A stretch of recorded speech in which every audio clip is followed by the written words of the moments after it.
Mateus capítulo 3.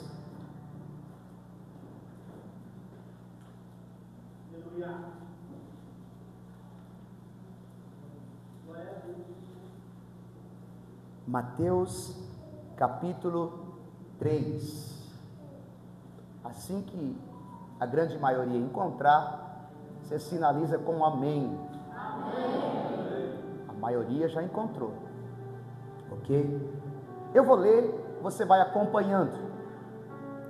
E naqueles dias apareceu João, o Batista, pregando no deserto da Judéia, e dizendo: arrependei-vos, porque é chegado o reino dos céus. Porque este é o anunciado pelo profeta Isaías, que disse: voz do que clama no deserto, preparai o caminho do Senhor, endireitai as suas. E este João tinha as suas vestes de pelos de camelo e um cinto de couro em torno de seus lombos, e alimentava-se de gafanhotos e mel silvestres. Então ia ter com ele Jerusalém, e toda a Judéia, e toda a província adjacente ao Jordão, e eram por ele batizados no rio Jordão, confessando os seus pecados. E, vendo ele muito dos fariseus e dos saduceus, que vinham ao seu batismo, dizia-lhes: raça de víboras, quem vos ensinou a fugir da ira futura? Produze, pois, frutos dignos de arrependimento, e não presumais de vós mesmos, dizendo: temos por pai a Abraão, porque eu vos digo que mesmo destas pedras Deus pode suscitar filhos a Abraão. E também agora está posto ao machado a raiz das árvores. Toda árvore, pois, que não produz bom fruto, é cortada e lançada no fogo. Se assente, não feche a Bíblia. Culto de ensino, nós vamos aprender, desfrutar de um ensino da palavra do Deus vivo. Em caráter de informação, esse João, irmãos, Batista, não é o escritor do livro do Evangelho de João, amém? Todos concordam? Porque tem pessoas que acreditam ou pensam que quem escreveu o Evangelho de João é João Batista, mas não é. Quem era esse João? Esse João, ele era filho do sacerdote Zacarias, e a sua mãe se chamava Isabel. Essa informação está em Lucas capítulo 1. Como João se vestia? Em caráter de informação, está até escrito no versículo 3, do versículo 4 do capítulo 3, ele se vestia com pelos de camelo, e ele comia mel silvestres e gafanhoto. Olha só a alimentação de João Batista. Agora tem algo interessante no livro de Lucas, porque é no livro de Lucas, no seu capítulo 1, seu capítulo 2, que vai falar do nascimento de João. A Bíblia vai nos dizer, irmãos, que o pai de João era um sacerdote, e ele estava oferecendo ali um sacrifício dentro do templo, e o anjo chega para Zacarias e traz uma palavra dessa forma: o anjo Gabriel, Zacarias, a sua oração foi ouvida, e a sua mulher terá um filho, e esse filho, ele será grande diante de Deus, ele virá para preparar o caminho do Messias. Queridos, o que é interessante, quando Zacarias recebe a palavra, ele já tinha uma idade avançada, porque a oração foi feita quando ele ainda era um jovem rapaz. Na concepção de Zacarias, ele já não podia mais ter filho. Por quê? Porque a sua esposa já era também avançada em idade. Então ele nem sabe do que o anjo estava falando. Espera aí, a minha oração foi ouvida, e a minha mulher terá um filho. Ele duvidou. Por quê? Por causa da idade e por causa do tempo que ele tinha feito a oração. Mas eu já vou liberar uma palavra para você. Escuta que eu vou te dizer aqui. Tem oração que você fez e que você nem lembra do tanto que você chorou e de como você lançou ela nos pés do Senhor. Mas diante de Deus, não tem nada que você pediu que Ele não entenda, que Ele não trará a teu respeito no tempo determinado. Esse João, esse Zacarias e essa Isabel, irmãos, a Bíblia vai trazer ali, só em caráter de informação, que essa Isabel, a mãe de João Batista, é prima de Maria, que emprestou o ventre para que Jesus viesse para a terra. Olha só, irmãos, de que família eles eram, de que família João Batista era. João Batista, então, primo segundo de quem? Jesus. Só em caráter de informação. Esse menino, irmãos, ele foi batizado com o Espírito Santo, sabe aonde? No ventre da mamãe. A Bíblia vai dizer que quando Maria foi falar lá com Isabel, e ela escutou a voz de Maria, no ventre de Isabel o moleque já pulou, e ali ele já começou a bradar e falar em línguas dentro do ventre. Há quanto tempo você está na igreja? Oh, glórias. Em caráter de informação, irmãos, algumas pessoas falam que João Batista pregava no deserto. Por quê? Porque não tinha lugar para ele pregar no templo, porque a mensagem dele não era saudável aos olhos dos saduceus e sacerdotes. Ele pregava contra a hipocrisia que a igreja vivia naquele momento. Algumas pessoas dizem que ele não era bem visto dentro do templo, mas eu tenho outro conceito. Ele pregava no deserto por causa de que ele era profetizado. Isaías capítulo 40 diz que ele era uma voz, que nasceria alguém, que seria uma voz que proclamaria o nome do Senhor no... Então ele não era rejeitado. Não é que a mensagem era dura, é que ele se encaixou na profecia, ele sabia onde ele ia pregar, e ali aonde ele ia pregar, ele sabia que pessoas iam ser conduzidas a ele para ser batizado, por causa da palavra profética. Está feito. Agora aí você me diz, pastor, até então o senhor não entrou no texto e nem no contexto. Preste atenção no que nós vamos pregar.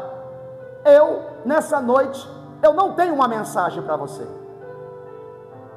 Pastor, então o que você veio fazer? Eu vou pregar a mensagem de João Batista. Dá uma olhada no tema do capítulo 3. A pregação de quem? Então a palavra que vai ser pregada não é do pastor Sérgio.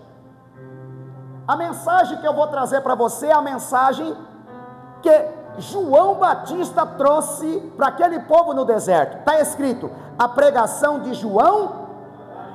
Agora, fica comigo aqui. Nós vamos ministrar em cima disso, em 3 situações. Quem quiser escrever, escreva. Quem não quiser escrever, assista depois. Primeira coisa, o que ele pregava. Segundo, a quem ele pregava. Terceiro, por que ele pregava. Eu vou repetir para ficar gravado no teu coração. Por que ele pregava. Por quê? Segundo, para quem ele pregava. Terceiro, por que ele pregava. Vamos lá, queridos. Na primeira tese, o que ele pregava? Ele pregava uma mensagem de arrependimento. Não era uma mensagem de autoajuda, não era uma mensagem de massagem de ego, não era uma mensagem na escala profética dizendo, vocês ouvintes que estão aqui comigo no deserto, levante as mãos, eu vou liberar uma palavra profética, Deus vai tirar vocês desse deserto e colocar vocês em lugares verdejantes. Não era essa a mensagem. A mensagem era uma mensagem de arrependimento. A mensagem era uma mensagem de confronto. Quantas vezes as pessoas chegavam em João, como está escrito no Evangelho de João: quem és tu? És tu o Messias? Ele dizia: eu não sou o Messias. Então por que tu batizas? Eu batizo com água para o arrependimento, mas virá um que está no meio de vós, que eu não sou digno nem de desamarrar as suas alpargatas. Eu batizo com água para o arrependimento, mas ele vos batizará com fogo e com o Espírito Santo. Então o batismo dele, irmãos, e a mensagem dele era de arrependimento. Pega isso, de arrependimento. Se nós olharmos para a nossa vida, irmãos, se nós olharmos para a nossa conduta, se nós olharmos para o nosso passado, se nós olharmos para o nosso presente, se nós olharmos para a nossa vida e dissermos que não temos do que nos arrepender, nós estaremos ou estamos em pecado. A mensagem não era uma mensagem de massagem, não era uma mensagem de consolo nem de conforto a ninguém, e isso me pegou, porque geralmente, irmãos, nós temos pregado uma palavra: você entrou por baixo, vai sair por cima. Você entrou desanimado, vai sair animado. Você entrou com vontade de parar, você vai prosseguir. E nós tiramos textos de contexto dizendo: a ordem é para marchar, não desanime, irmão. Ok, amém, mas a vida toda sem confronto.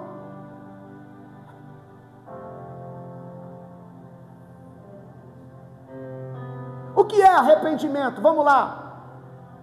É uma mudança de atitude, de coração e mente, que envolve afastar-se do pecado e voltar-se para Deus.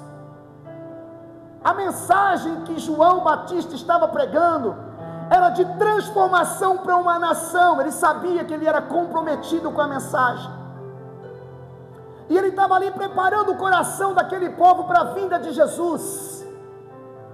E a vontade dele, a mensagem dele, para aquilo que ele foi incumbido era: vocês precisam de se arrepender. Qual que é a característica de um arrependimento, irmãos? 3 coisas. Primeiro, reconhecer. Segundo, decidir. Terceiro, mudar de vida. Olha só, quando nós nos decidimos a se arrepender de fato, as características de um arrependimento é reconhecer o quê? Os nossos erros.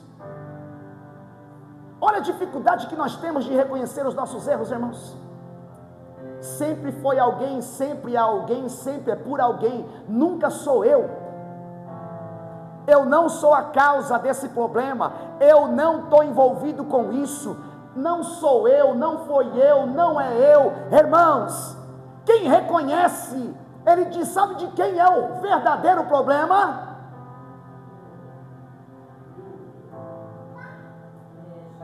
Então alguém que se arrepende ou tem essa característica, a primeira coisa que ele tem que fazer é reconhecer. Segundo, decidir não mais cometer erros. Terceiro, mudar de vida, abandona o pecado e viver agora uma vida para... A gente consegue ver essas características, irmãos, quando eu olho para a vida do filho pródigo. Não no primeiro estágio, porque o primeiro estágio ele estava na casa do pai. E se a gente olhar para muitas pessoas na casa do pai, irmãos, vamos analisar um pouquinho a vida do filho pródigo. Lá em Lucas capítulo 15, versículo 11, você não precisa abrir a Bíblia, só analisa, porque você conhece o texto e o contexto. Ele estava na casa do pai. Agora pensa comigo, na casa do pai tem culto todo dia, na casa do pai tem consagração, na casa do pai tem leitura bíblica todo dia, na casa do pai tem que ir para a igreja, na casa do pai não tem regalia, não tem mordomia, não tem bebida, não tem cigarro, não tem fumo, não tem nada, não tem filme, não tem pornografia, não tem palavrão, não tem nada, na casa do pai. Então, vamos lá, filho pródigo, ele se sentiu acuado por somente desfrutar de coisa santa, e ele queria experimentar uma liberdade que ele não podia. Então, o segundo estágio, ele vai para o mundo. E a Bíblia vai dizer que no mundo ele perdeu tudo. No mundo os amigos foram embora. No mundo ele ficou abandonado. No mundo ele perdeu dinheiro. No mundo ele tinha que trabalhar, porque na casa do pai ele tem tudo. Na casa do pai é bom. Mas no mundo ele teve que trabalhar, no mundo ele perdeu dinheiro, no mundo ele perdeu os amigos, no mundo ele perdeu o respeito, no mundo ele perdeu a coroa, no mundo ele perdeu a roupa, no mundo ele perdeu a dignidade, no mundo ele teve que arrumar um emprego e trabalhar no chiqueiro. E no chiqueiro a Bíblia diz que ele ansiava comer as bolotas que eram colocadas e dadas para os... Mas chegou um momento, irmãos, dentro do chiqueiro, a narrativa que Jesus traz ali, ele reconhece que pecou contra o Pai. Pequei contra o céu e contra o... Ele reconheceu. Segundo, ele decidiu voltar para a casa do Pai. Por quê? Porque o menino que estava dentro tinha tudo. Quando ele sai para fora, ele perde. E aí ele diz: na casa de meu pai, até os trabalhadores têm abundância de pão. O que é que eu estou fazendo no mundo? Passando fome dentro de um chiqueiro. Então ele decide voltar para casa. Tem que ter decisão. Terceiro, ele muda de vida. Por que ele muda de vida? Porque quando ele vai ter um encontro com o pai pede para ele os adereços, roupa, anel, sandália, manda matar o bezerro cevado e manda se alegrar com ele, porque ele estava morto e reviveu. Quem está vivo é sintoma de quem se arrependeu. Quem não se arrepende é sintoma de alguém que ainda está morto. Então não dá para empurrar uma vida santa com a barriga, dizendo: amanhã eu peço perdão, amanhã eu me conserto. Diga para alguém: amanhã pode ser tarde. Eu só estou trazendo uma narrativa para você entender o que João Batista estava pregando. Eu quero que você me ajude mais uma vez. Diga para alguém: o arrependimento é necessário para entrar no reino dos céus. Se não tiver arrependimento, levanta o dedo e aponta: porta fechada para você.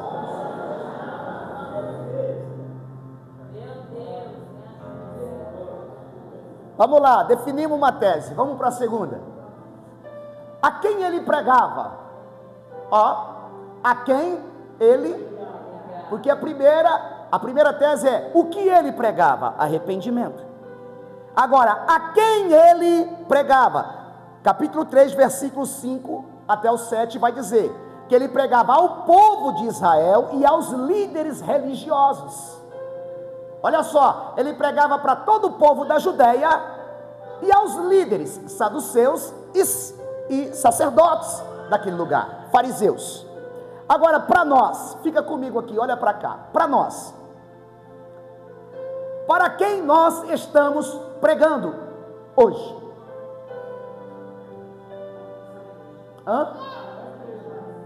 Só para a igreja. Para quem que nós estamos pregando hoje? Só para crente. E eu tirei isso, sabe por quê? Porque eu encontrei um rapaz crente, que ele nem é líder, nem é nada, mas ele disse: 12 anos na igreja, e ele estava pregando para mim com ênfase. Ou ele estava querendo me converter, ou ele estava querendo me ensinar alguma coisa, ou ele estava querendo mostrar que sabe igual ou mais do que eu. E a ponto eu não entendi, eu falei: para que esse rapaz, toda vez que me encontra, a gente fica ali, ele não deixa nem eu falar, não dá nem para fazer negócio com ele, que ele quer pregar para mim. Irmãos, presta atenção que Jesus, ele nos liberou uma palavra: ide por todo o mundo e pregai o evangelho a toda. Então estamos tentando nos converter todos os dias. Estamos tentando, irmãos, quase que semanalmente voltar para a presença de Deus. Obviamente isso é a manutenção da nossa vida na presença de Deus. Porém, ninguém quer mais ir para os valados. Todo mundo tem um projeto. Eu quero pregar igual ou melhor do que o pastor. Eu quero um dia pegar microfone e pregar. Eu quero um dia ter a oportunidade no domingo. Eu quero um dia trazer um ensinamento. Pastor, como é que está aí? Eu tenho agenda livre, deixa eu pregar na tua igreja. Quem está querendo ir pregar na Cracolândia hoje?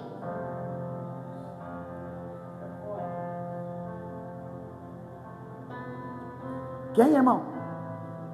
Lembra dos tempos que os cultos eram feitos em casa? Que no culto da casa de cada um não precisava da presença do pastor, só precisava de uma Bíblia, uma harpa, irmãos, e garganta para louvar, adorar e exaltar o nome do Senhor. E vizinho chegava, parente vinha, e a casa enchia, e aquela casa era cheia da glória de Deus. E o que aconteceu? Para quem nós estamos pregando? Segundo, o que pregamos tem gerado o quê? Irmãos, eu não quero criticar os irmãos do YouTube, pelo amor de Deus, mas a pregação está tão aveludada, está tão gostosa, que não dá vontade nem de parar de pecar. A voz desses homens, o estilo desses homens, a vestimenta desses homens, o jeito que eles pregam, o carinho que eles pregam, a mansidão que eles pregam, irmãos, é gostoso demais ouvir. A mensagem de Jesus gerava confronto, a mensagem da cruz, ela gerava confronto, a mensagem de hoje, ela gera conforto. O que é a mensagem? O que pregamos tem gerado o que? Conforto, coragem e autoajuda.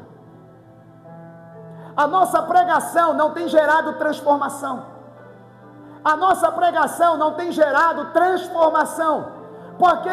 Porque a gente está confortando o errado, consolando o pecado. Nós estamos dando autoajuda para as pessoas continuar da mesma forma. Ninguém está confrontando o pecado.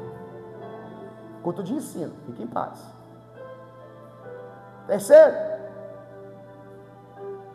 como os que ouvem têm vivido após receber a palavra que pregamos?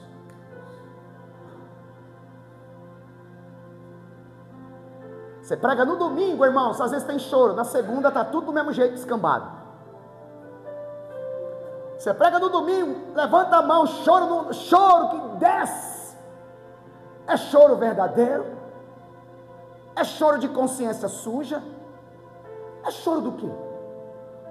Porque o choro do arrependimento, irmãos, traz transformar.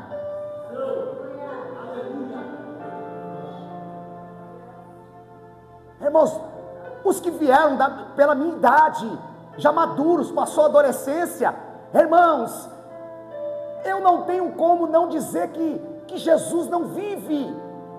Porque Ele vive não é nem pelo que eu leio, é pelo que Ele fez na minha vida.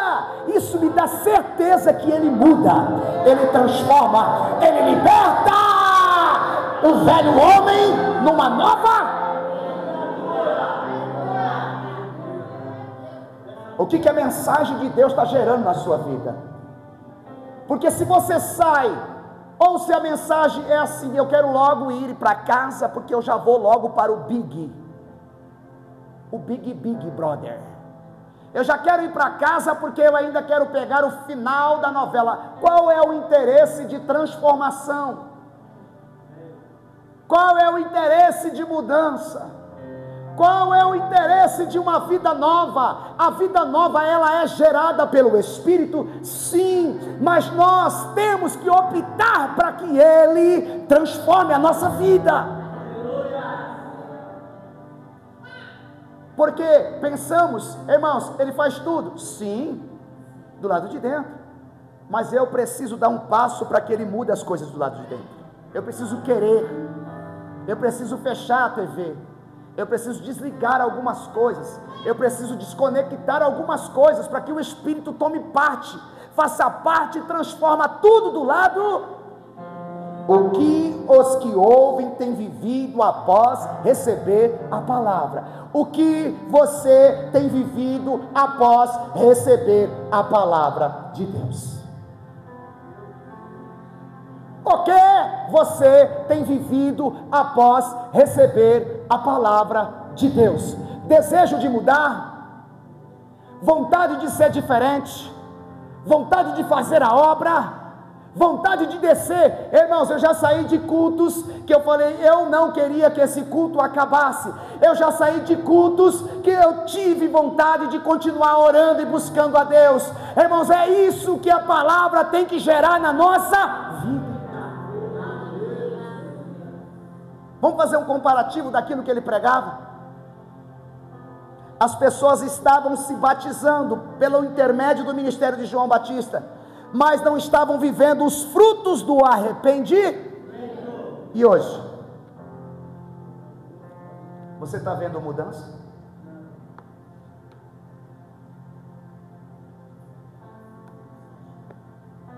Versículo 7, versículo 8.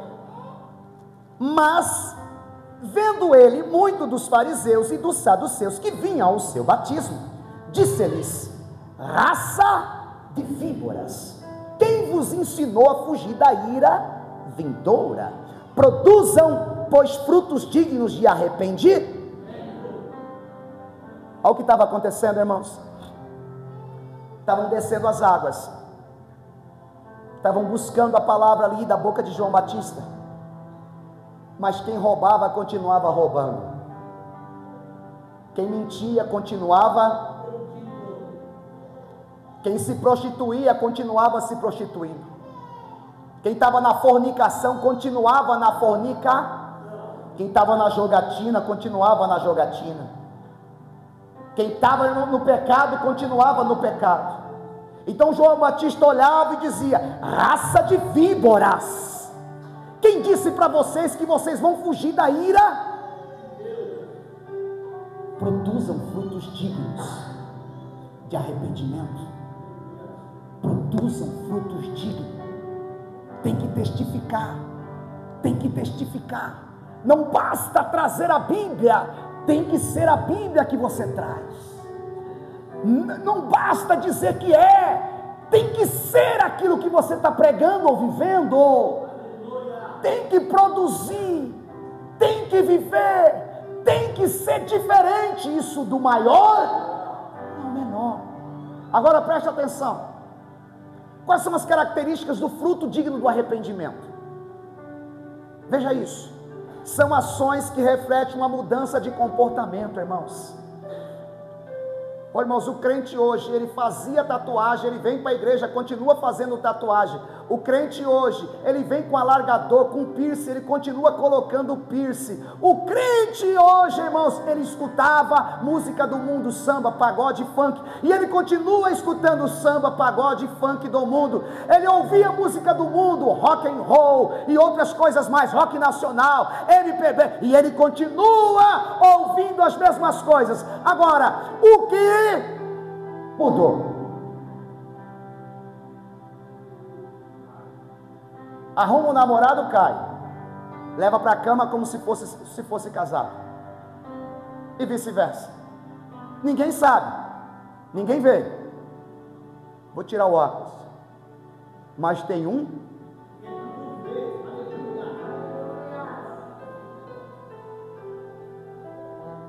Característica dos frutos dignos de arrependimento. Irmãos, a pregação é de ensino, isso tem que gerar ensino na nossa vida. Característica dos frutos dignos de arrependimento, escuta isso: mudança radical na vida. O que é radical, irmãos? É total. Diga para alguém assim: é tudo ou é nada. Meio termo é do diabo. Característica dos frutos de arrependimento: atitude de abandono do pecado. Característica: se tornar um praticante da palavra de Deus. Característica: dar testemunho diante da sociedade da mudança de vida. Olhe para cá, só para a gente virar essa página, irmãos. Os mesmos do mundo que um dia te viu bebendo, fumando, escandalizando, envergonhando, te vê hoje limpo, glorificando, abençoado, adorando o nome do Senhor e dizendo: verdadeiramente ela mudou, verdadeiramente ele mudou.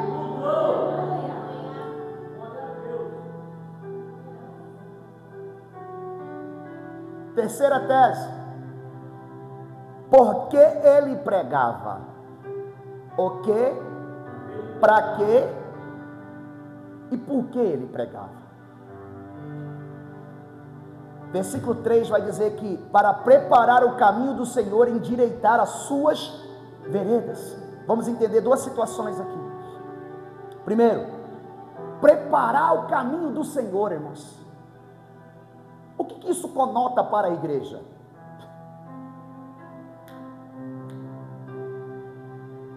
Olha a mensagem do homem: preparar o caminho. Ô irmãos, será que tem alguém pregando preocupado em trazer ensinamento que vai fazer a igreja preparar o caminho da vinda do Senhor? Você sabe ou não sabe que Jesus está voltando? E aí?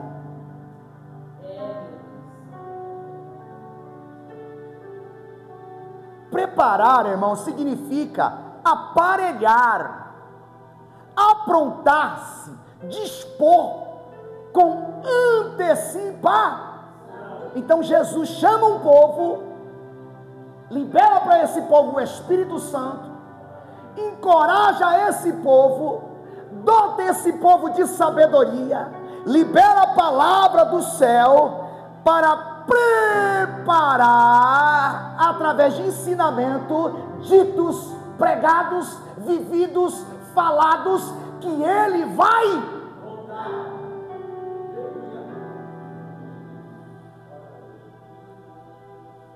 Ou seja, o que João Batista estava fazendo? Eu vou deixar tudo arrumado para a vinda do Senhor. Quem chegar perto de mim vai ter que ouvir a mensagem da maneira que ele me mandou pregar. E eu estou pregando a mensagem de João Batista, não é minha não, graças a Deus. Segundo, endireitar as suas veredas significa trazer o ensino certo. Ô irmãos, veredas em algumas traduções vai ser caminho estreito, porta estreita, estreitar. Olhe para cá. Eu vou deixar você assim pensar como está a igreja evangélica nos dias de hoje, no âmbito geral. Fala aí. Não fala não, pensa. Agora, não só a igreja, como está a membresia de um modo. Dá para confiar?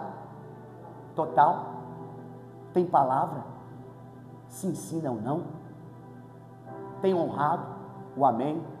Tem dito, eu estou contigo, eu vou fazer, e você pode falar assim: sabe quem falou? Rapaz, aí ó, eu estou tranquilo que foi o irmão da igreja.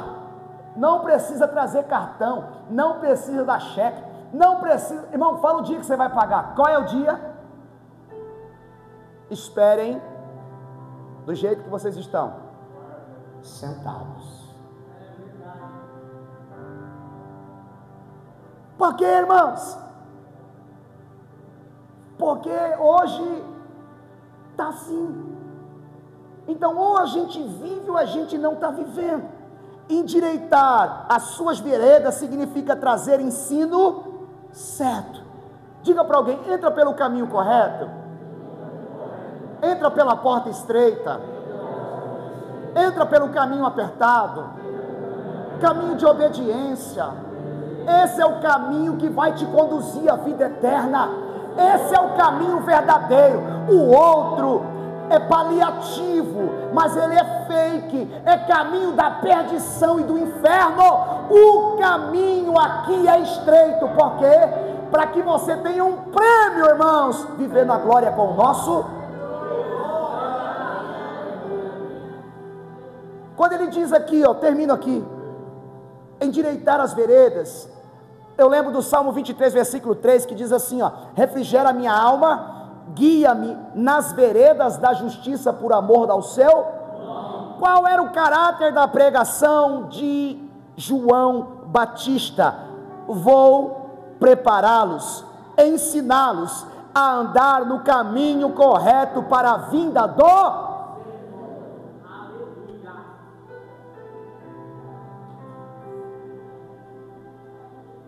Finalizo aqui, irmãos. Qual é a mensagem que nós devemos nos esforçar para pregar? Escuta isso para a gente orar, porque pode ser que a gente precisa se converter. Qual é a mensagem que devemos de fato nos esforçar para pregar? Ele está voltando. Se preparem, se arrependem, porque Ele está voltando.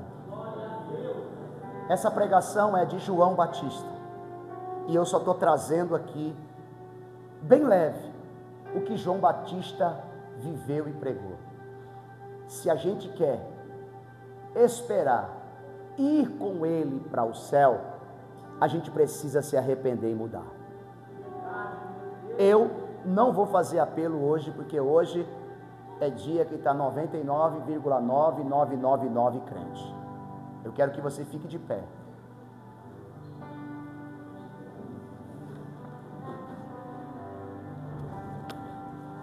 Eu quero pedir para você colocar a mão no teu coração. Queridos, eu falei, a gente precisa pregar uma mensagem clara que as pessoas têm que entender. A igreja precisa crescer de dentro. A gente está vivendo um tempo de oba-oba, irmãos. E nas entrelinhas a gente vê as pessoas caindo que nem um dominozinho. Tem alguma coisa aí que você precisa se arrepender? Fica comigo aqui. Essa mensagem de João Batista é para a igreja onde eu presido. Irmãos, tem alguma coisa que você precisa se arrepender? Eu sempre acredito que Jesus vai voltar hoje.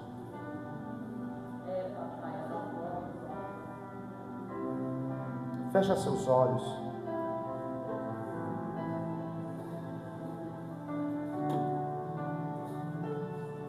É você, Deus. O que você fez, Deus? O que você falou? O que você viu? Aonde você andou? O que você cometeu? O que você pegou? Fala com Jesus. Alivia isso. Alivia isso. O que você sentiu? O que você está sentindo?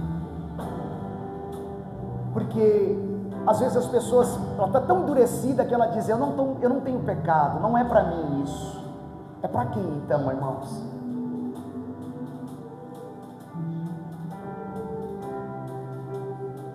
Por que tanto azedume? Por que tanta separação? Por que tanta briga em família? Por que tanto pecadinho escondido? É porque a gente não acredita que é com a gente. Produzam frutos dignos de arrependimento. Não foge. Agora é um momento crucial que Deus está falando com vocês. E a gente acaba fugindo, dizendo, não é comigo, não é para mim, é ele, é ela, é alguém que não veio, é para nós, irmãos. Colocou para fora? Você também colocou para fora? Que Deus te abençoe. Arrependa-se e seja salvo. Essa é a mensagem de João Batista. Produzam frutos dignos de arrependimento, porque senão você não é um dos tais. Amém? Levanta a sua mão. Espírito de Deus,